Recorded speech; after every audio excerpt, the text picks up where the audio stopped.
آنجل فالیای عزیز سلام.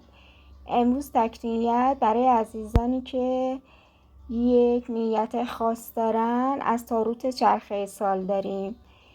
این دک رو انتخاب کردم چون با چرخه سال و روزهای سال همخونی بهتر داره. نیت بکنید تا ببینیم پیغام این دک براتون چیه. تا من کارت ها رو بچینم شما کامنت کنید، بهترین انرژی رو از این فال دریافت میکنم.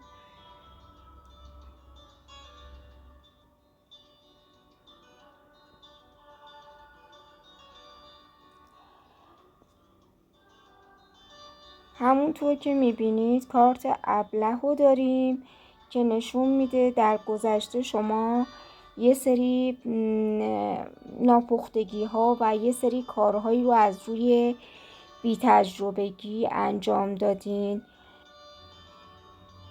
با اومدن کارتی که کنارش قرار گرفت یعنی 9 جام نشون میده که شما آیندهتون تضمین شده و اون چیزی که میخواین به آرزوهاتون، حالا چه سلامتی باشه، چه کاری باشه، چه هر چیز دیگه، به اون چیز میرسین. نوید اینو میتونم بهتون بدم که به خواستتون میرسین و جواب چیزی که میخواین بله هست و کارت بسیار عالی و تضمینی برای آینده هستش و نیتی که داشتین دورنگاهش خوبه.